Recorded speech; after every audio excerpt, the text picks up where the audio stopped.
പ്രിയ അധ്യാപകരെ, എന്റെ പ്രിയ കൂട്ടുകാരെ, വർണ്ണാഭമായ ഈ പ്രഭാതത്തിൽ കേരളത്തിന്റെ സൗന്ദര്യവും സമ്പ്രദായവും സംസ്കാരവും ഒന്നിച്ചു ചേരുന്ന ഈ മഹോത്സവത്തിലേക്ക്, കേരളപ്പിറവി 2025 നിങ്ങളെ ഏവരെയും ഹൃദയപൂർവ്വം സ്വാഗതം ചെയ്യുന്നു.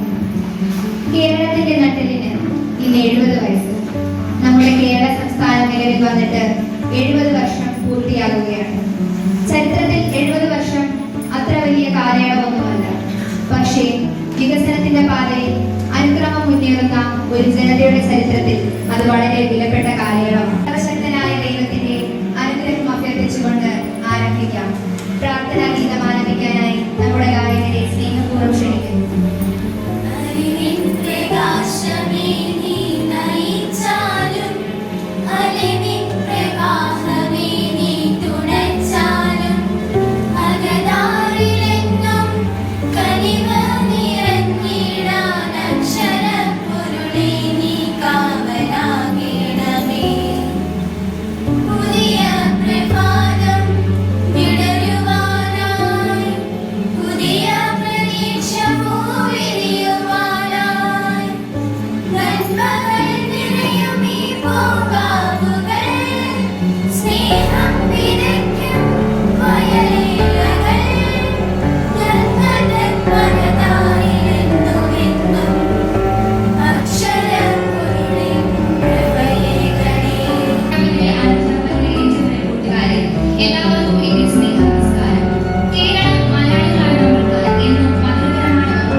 കലാപരിപാടികൾ തയ്യാറാക്കിയിരിക്കുന്ന എന്റെ പ്രിയ കൂട്ടുകാരെയും ഇതെല്ലാം ആസ്വദിക്കുവാൻ ആഗ്രഹിക്കുന്ന നിങ്ങൾ ഓരോരുത്തരെയും ഏറെ സ്നേഹത്തോടെ ക്ഷണിച്ചുകൊണ്ട് നിർത്തുന്നു. നന്ദി, നമസ്കാരം. അധ്യക്ഷ പ്രസംഗത്തിന് നമ്മളുടെ എല്ലാവരുടെയും പ്രിയങ്കരനായ മനുവച്ചനെ സ്നേഹപൂർവ്വം ക്ഷണിക്കുന്നു.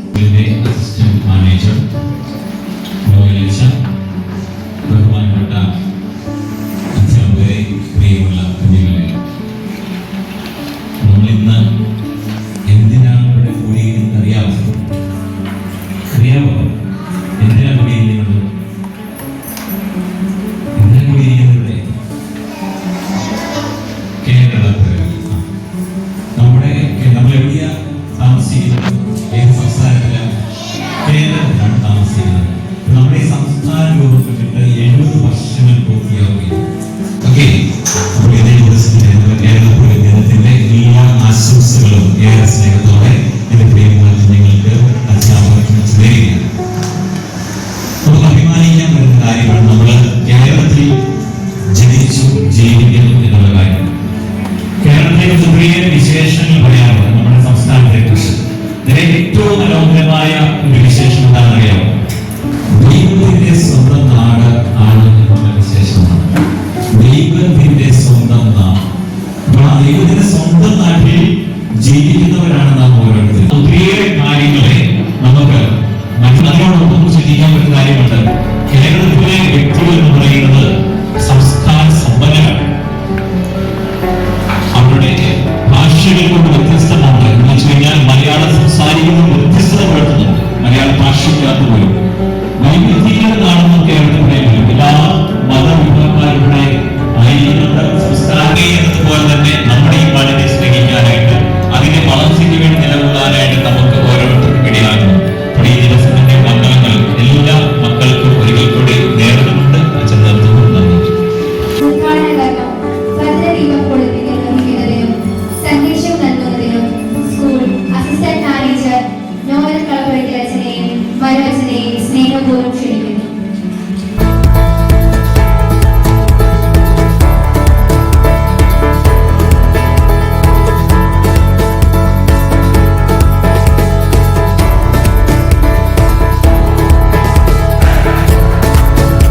ഇവിടെ അവതരണം നടത്തിയ കുട്ടികളുടെ ഭാഷ, ഇന്നത്തെ നിങ്ങളുടെ വസ്ത്രം, ഇതെല്ലാം വളരെ വ്യത്യസ്തവും കാണാൻ അഴകും നിറഞ്ഞതാണ്.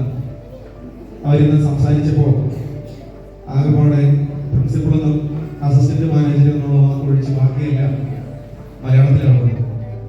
വളരെ കൃത്യതയോടുകൂടെ അവരതിനു വേണ്ടി തയ്യാറെടുക്കുകയും മലയാളം വളരെ നന്നായിട്ട് ഉപയോഗിക്കാനായിട്ട് നന്നായിട്ട് ശ്രമിച്ച് അത് കൈകാര്യം ചെയ്യുകയും ചെയ്തു.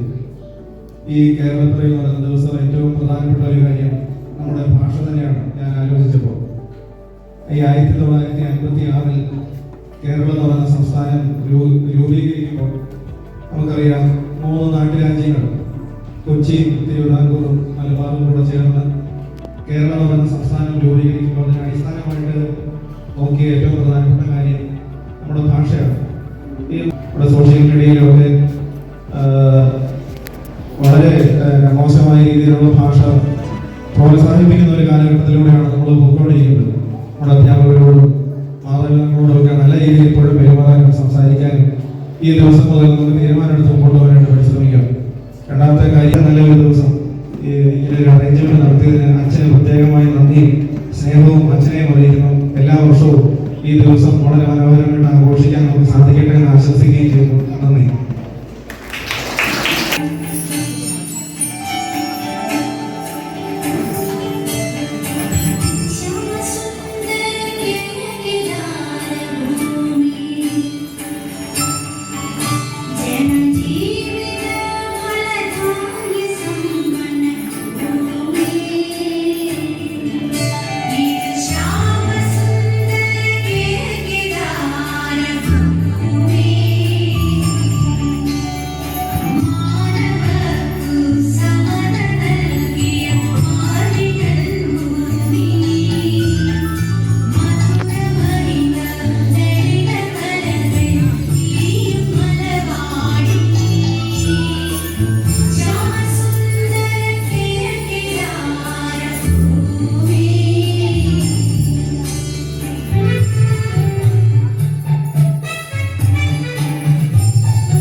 കഥകളിലെ മുദ്രവിടത്തി കളിയാടും കഥയുടെ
എല്ലാവരും ഇന്ന് കഥബുക്ക് എഴുതിയിട്ടുണ്ടോ?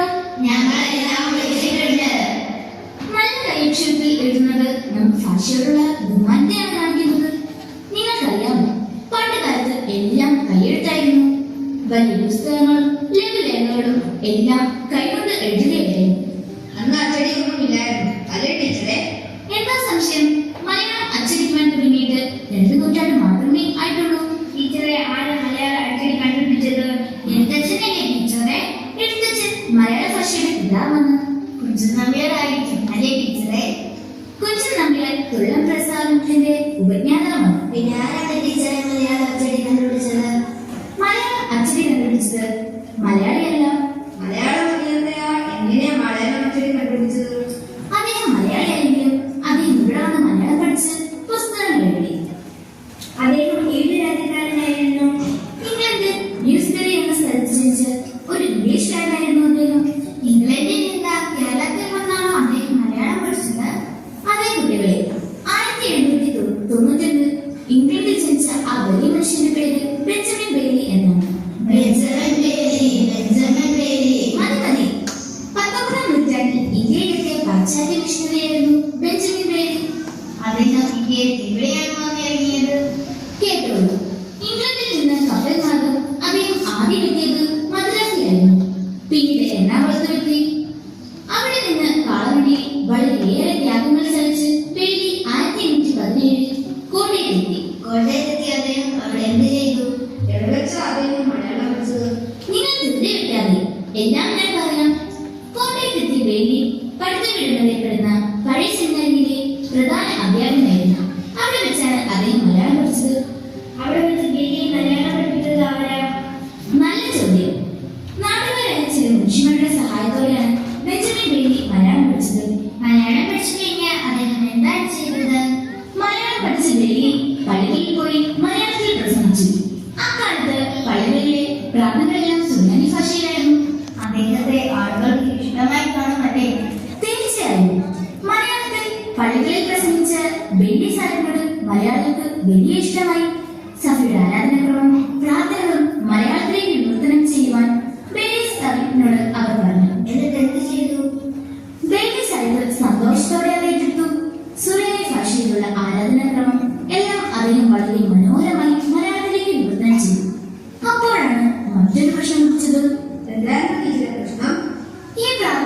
എല്ലാവരുടെയും വീടുകളിൽ എത്തിക്കുവാൻ അത് അച്ചടിക്കണ്ടേ?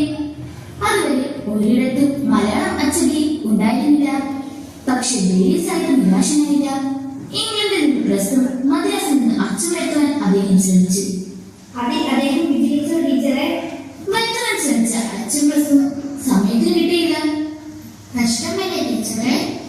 അനവധി പ്രതിസന്ധികളെ മുമ്പും അഭിമുഖീകരിച്ച ബെയ്ലി സാഹിബ് തോറ്റിരുവാൻ തയ്യാറായിരുന്നില്ല. അദ്ദേഹം എന്ത് ചെയ്തു ടീച്ചറെ? നമ്മുടെ നാട്ടുകാരായ കൊല്ലന്മാരുടെയും ആശാരിമാരുടെയും സഹായത്തോടെ ബെയ്ലി സാഹിബ് മലയാളം അച്ചടിക്കാനുള്ള അച്ചുകളും